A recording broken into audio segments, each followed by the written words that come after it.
What is up, you guys? We are back with another episode of Investigating Innovation with the I2C. I'm your host, Madison Travis, and on today's episode, we're sitting down with Michael Johnson from Maynard Cooper Gale. They're one of the sponsors of the I2C, but also one of the presenters in our recently launched Founder Fundamental series.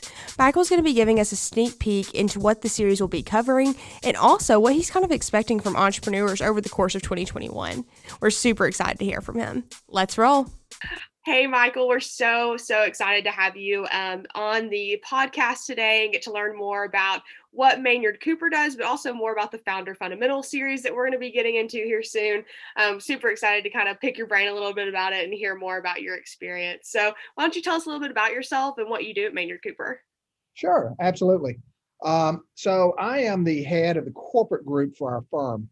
Our firm is what I call a medium-sized firm. It's in San Francisco, New York, and we stretch all through the Southeast. So we've been growing a lot in the last couple of years. So who knows where we're popping offices up at now. But my role is basically I help manage the corporate group for our firm. We're about 70 lawyers in the corporate group spread out all over the U.S. And so what our major focus in our corporate group, what we typically look at is we do a lot of M&A work. We do a lot of startup work. And we've got a specific program devoted to, we call it the ECBC group. We've got a specific program for that. We do a lot of tax work, a lot of things. Anything that touches a business, we do in the corporate group, except for maybe litigation and some real estate. Okay, cool. It's always nice. I feel like as a startup, you need all the help you can get. So especially whenever you're able to find it kind of in one place, it makes things a little easier as well. Yeah. So it's interesting the need of small businesses on that scale, right? I mean, because a startup company deals with everything from employment law matters to I need a lease to I need to buy a computer to everything. And how do I? And by the way, how do I protect my invention? And right. For the extent we don't have the expertise in the corporate group, we have a deep bench of other people in our firm that can handle all those specialties. So. Right.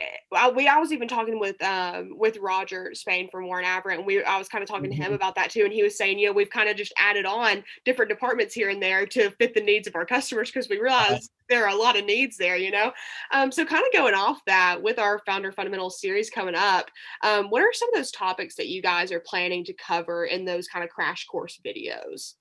Well, I think from Maynard Cooper's perspective, what we want to do is kind of cover the bandwidth of the life cycle of a startup, right?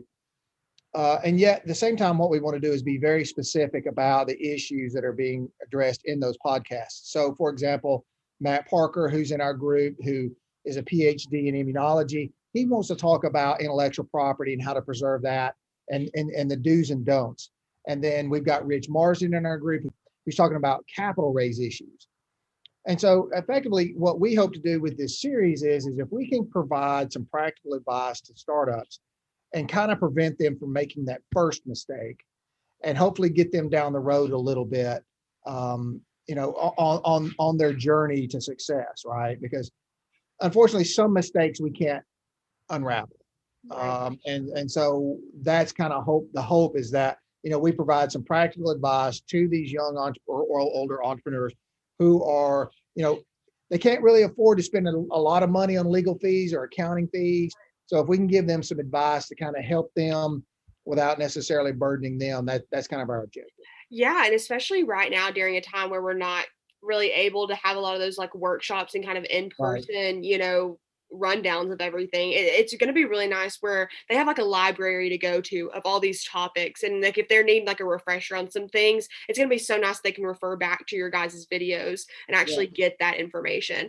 We're super excited to launch it. It's gonna be really awesome, especially for all the startups that are in the I2C and outside of that are just looking to get their foot in the door, really and just get started somewhere. So we're super excited about that.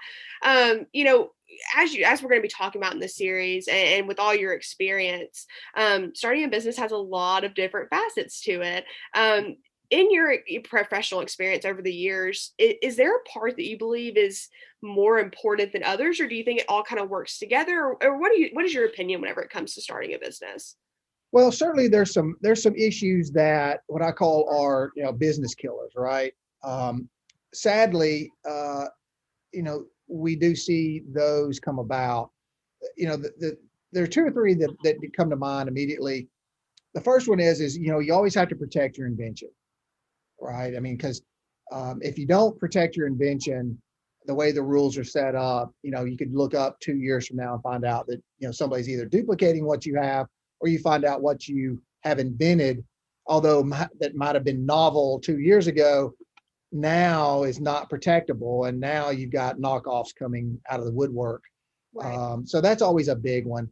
The other one is, we always want to make sure that we're really smart about our accounting function, which is weird for a lawyer to say, but if you don't pay your taxes and you don't pay your employees properly and you don't keep up with cash flow and things of that nature, you can get in a real bind quickly. And if you get some issues with the IRS or the state and local, tax regiments, it could be problematic. And although that's weird for me to say, we do stress that you find a good accountant, you get your books set up properly, make sure you're paying people correctly, because that's if you do get into trouble, that's just lost money, right?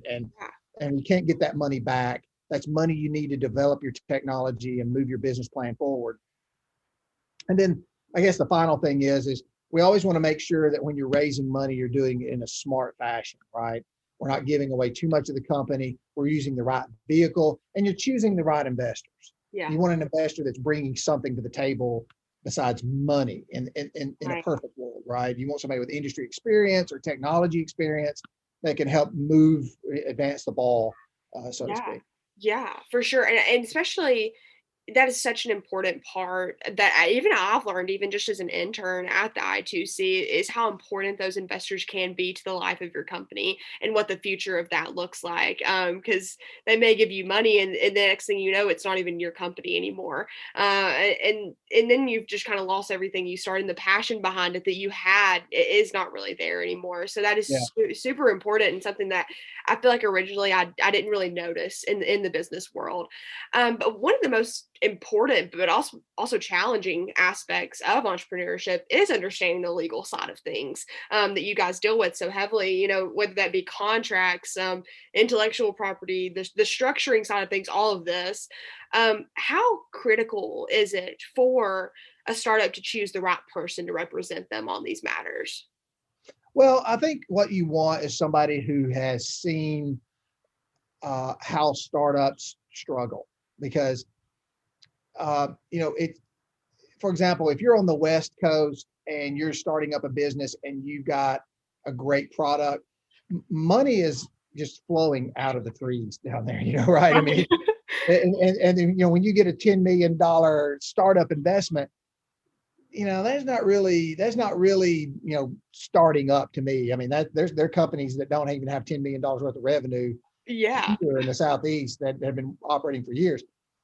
So it helps to have somebody who understands the struggle. And if I've got $1,000, what do I really need to spend it on? What do I really need to invest this in? And I think we as a firm, we understood those needs, and we developed this Maynard Venture Partners program that's geared totally to startups. And what it is to help startups get off the ground without having to send them a $50,000 legal bill.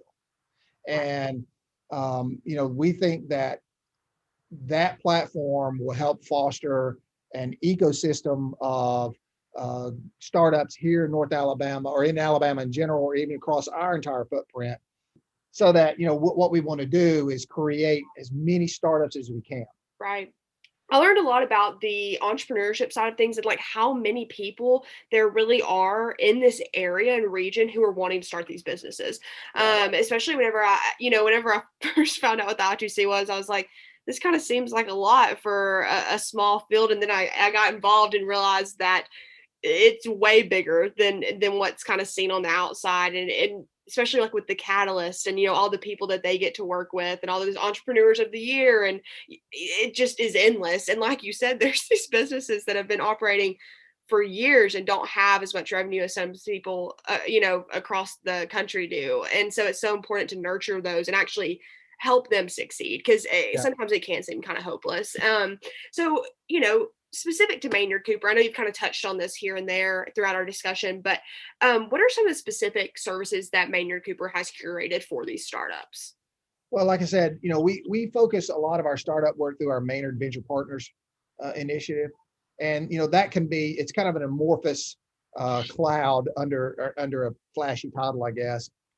But effectively, what we try to do is bring all those services that startups need, whether it be IP or employment or tax or corporate or fundraising or whatever, and we try to gear it towards the startup area. And so we understand that we're not going, we come in, assess, try to craft some flat fee and alternative arrangement structures so that, and sometimes even free, so that, we are fostering the growth of a quality startup, right? Right. Sadly, most of our focus is in the tech space and, and things of that nature. We're looking for companies that grow. That doesn't mean it couldn't be something different, but really that platform's geared toward what we would consider more traditional commercial startups. Yeah, and I mean, that hence why you're one of our, partners and sponsors. I mean, it is all geared towards tech, and we are too. It's definitely a growing field, especially here in Huntsville. There's so much to be done with it, but with all of that growth and with the really advanced technology comes that legal side of, like you said, wanting to protect your invention, and just brings more of that about as well. So, with this sector growing and all these things coming about, what is one thing that you're excited to see from entrepreneurs in 2021? Well, I mean, I think that's a pretty open-ended question because I think we're excited just to see what 2021 brings in general. What I would hope to see is, we've been involved with I2C for a couple of years, and I think the pandemic has set us back a little bit just from a collaborative standpoint. I'm really hoping to see 2021 get us back to a collaborative state. And I would love to see, especially at I2C, is to see a community of innovation that's generating several startups and several ideas, because I think that's something that we here at Maynard Cooper want to be a part of, right? I mean, we want to see Silicon Valley hit North Alabama, right? I mean, our talent level is just as good as what they have out there. We have some significantly bright people and with great ideas. I think one of our biggest, drawbacks is that we need more access to capital. We're working on that. We want to foster programs that do provide that, maybe bring some VC down once we can kind of get, everybody back in and try to get some of these, and maybe do a demo day, things of that nature. We've got a lot of great ideas, and we want to kind of implement that. We just got to get back out there in the public. Yeah, I will agree with you. The pandemic has provided its challenges and definitely changed just the overall nature of the I2C right now. Whenever I first started, it was an event every weekend, and we constantly just had so many people coming in the door. And so it's been weird to see that shift. But I will say I feel like all of us that are involved with the I2C more time to plan for bigger things and what we really are wanting to see from this entrepreneurial community that's here in Huntsville. So, it has not been the most fun thing in the world, but like you said, I think we're just excited to move on from 2020. So super excited to see the newness, the freshness. Well, I mean, remember, unfortunately, situations like this are causes for innovation, and that's kind of what we're all about, right? And so I know that we as lawyers have innovated dramatically during the pandemic, and I know that some of our clients who startups have pivoted and innovated, and hopefully Yeah, I mean, I don't know. Jonathan Rosswalk, he's with Datacana. We had a podcast and he was sitting there talking. He was like, Dell was starting in like a recession, a really hard time. And he was like, just listing off all these things. And he was like, it's just all about the optimism. And you just have to look forward and just say, well, this has to be an opportunity of some kind, and just kind of look at it in that way. And that has been the one nice part, is getting to talk to partners like you guys are Intuitive, and just see how you guys are adapting and kind of like overcoming such a big and impactful situation that we've all dealt with. That part has been refreshing and kind of nice to just hear some like hope and optimism of going forward and what innovative nature is going to look like in the coming year. Well, I tell you, one good example is the fact that you and I are having this conversation on Zoom would not have happened 2 years ago. And I always tell the story of one of the senior partners in my group, who's the chairman of the law firm, who's pushing 60. Before the pandemic, he did not even know how to operate a computer, I would say. And now he is a whiz at Zoom and video conferencing. And, I think our firm has jumped probably 2 or 3 years on the technology curve out of necessity. And that's one good thing that's come out of this. And and he's the bright line example, right? Because teaching old dogs new tricks is right, effectively, especially with lawyers who are so resistant to change. yes. And so hopefully there's something good does come out of it. Yeah, and with the technological advances, that gives so many opportunities for startups, specifically tech startups, to get involved in those and see how they can actually help businesses perform better in situations like these.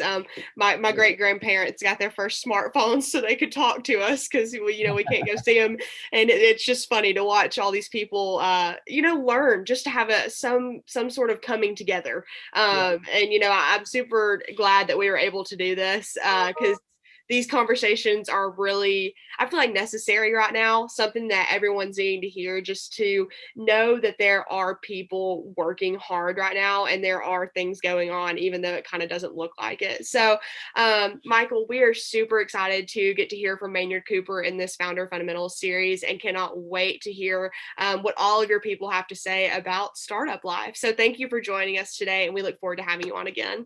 Yeah, thank you so much. I appreciate it. And that concludes today's episode, you guys. I hope you enjoy getting to hear a little bit more about our Founder Fundamentals, or F2 series. We're super excited to have all of Maynard Cooper's experts present on topics ranging from business structures to protecting your invention, and everything in between. So be on the lookout for what is coming next. Their episode will be releasing this week, so we're super excited. In the meantime, make sure you're following us on all of our socials, at UHI2C on Instagram and UAH Invention to Innovation Center on Facebook. Onward and upward.